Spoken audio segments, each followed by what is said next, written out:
Praise the Lord. റോമർക്ക് എഴുതിയ ലേഖനം 9 അധ്യായം 1 മുതൽ 33 വരെയുള്ള തിരുവചനങ്ങൾ. ഞാൻ ക്രിസ്തുവിൽ സത്യം പറയുന്നു, ഞാൻ പറയുന്നത് ഭോഷ്കല്ല.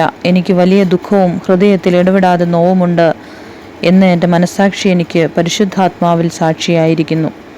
ജഡപ്രകാരം എൻ്റെ ചാർച്ചക്കാരായ എൻ്റെ സഹോദരന്മാർക്ക് വേണ്ടി ഞാൻ തന്നെ ക്രിസ്തുവിനോട് വേർവിട്ട് ശാപഗ്രസ്തനാവാൻ ഞാൻ ആഗ്രഹിക്കാമായിരുന്നു. അവർ ഇസ്രായേല്യർ. പുത്രത്വവും തേജസ്സും നിയമങ്ങളും ന്യായപ്രമാണവും ആരാധനയും വാഗ്ദത്തങ്ങളും അവർക്കുള്ളവ. പിതാക്കന്മാരും അവർക്കുള്ളവർ തന്നെ.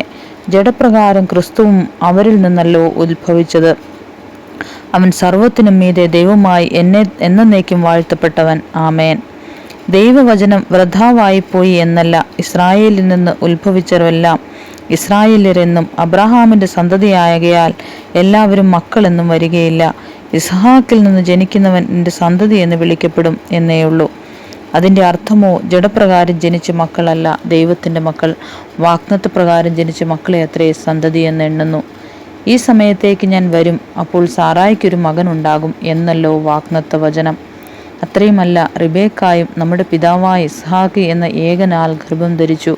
കുട്ടികൾ ജനിക്കുകയോ ഗുണമാകട്ടെ ദോഷമാകട്ടെ ഒന്നും പ്രവർത്തിക്കുകയോ ചെയ്യും മുമ്പേ തിരഞ്ഞെടുപ്പിൻ പ്രകാരമുള്ള ദൈവനിർണയം പ്രവൃത്തികൾ നിമിത്തമല്ല, വിളിച്ചവൻ്റെ ഇഷ്ടം നിമിത്തം തന്നെ വരേണ്ടതിന് മൂത്തവൻ ഇളയവനെ സേവിക്കുമെന്ന് അവളോട് അരുളി ചെയ്തു. ഞാൻ യാക്കോബിനെ സ്നേഹിച്ച് ഏശാവിനെ ദ്വേഷിച്ചിരിക്കുന്നു എന്ന് എഴുതിയിരിക്കുന്നുവല്ലോ.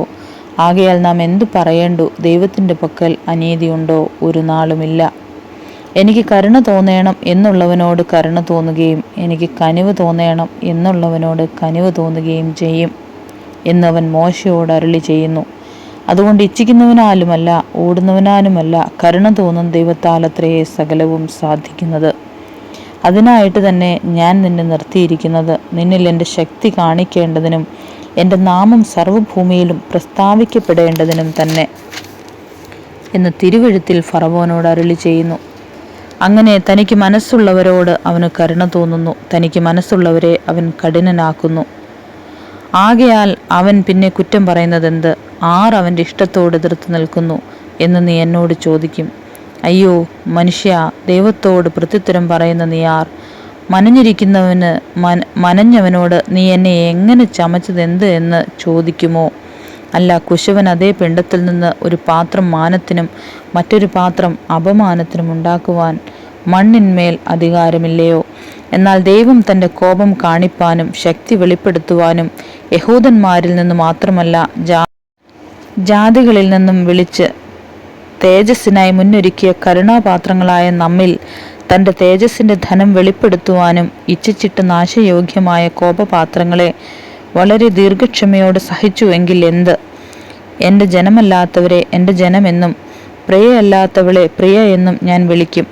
നിങ്ങൾ എൻ്റെ ജനമല്ല എന്നവരോട് പറഞ്ഞ ഇടത്തിൽ അവൻ ജീവനുള്ളവ ദൈവത്തിൻ്റെ മക്കളെന്ന് വിളിക്കപ്പെടും എന്ന് ഹോശേയ പുസ്തകത്തിലും അരുളി ചെയ്യുന്നുവല്ലോ. യെശയ്യാവോ ഇസ്രായേലിനെ കുറിച്ച്, ഇസ്രായേൽ മക്കളുടെ എണ്ണം കടൽക്കരയിലെ മണൽ പോലെ ആയിരുന്നാലും ശേഷിപ്പത്രേ രക്ഷിക്കപ്പെടൂ. കർത്താവ് ഭൂമിയിൽ തൻ്റെ വചനം നിവർത്തിച്ച് ക്ഷണത്തിൽ തീർക്കും എന്ന് വിളിച്ചു പറയുന്നു. സൈന്യങ്ങളുടെ കർത്താവ് നമുക്ക് സന്തതിയെ ശേഷിപ്പിച്ചില്ലെങ്കിൽ നാം സോദോമിനെ പോലെ ആകുമായിരുന്നു, ഗോമോറയ്ക്ക് സദൃശ്യമാകുമായിരുന്നു എന്ന് യെശയ്യാവ് മുമ്പ് കൂട്ടി പറഞ്ഞിരിക്കുന്നുവല്ലോ. ആകയാൽ നാം എന്തു പറയേണ്ടു? നീതിയെ പിന്തുടരാത്ത ജാതികൾ നീതി പ്രാപിച്ചു, വിശ്വാസത്താലുള്ള നീതി തന്നെ. നീതിയുടെ പ്രമാണം പിന്തുടർന്ന ഇസ്രായേലോ ആ പ്രമാണത്തിൽ എത്തിയില്ല. അതെന്തുകൊണ്ട്? വിശ്വാസത്താലല്ല, പ്രവൃത്തികളാൽ അന്വേഷിച്ചതുകൊണ്ട് തന്നെ. അവർ ഇടർച്ചക്കല്ലിന്മേൽ തട്ടിയിടറി.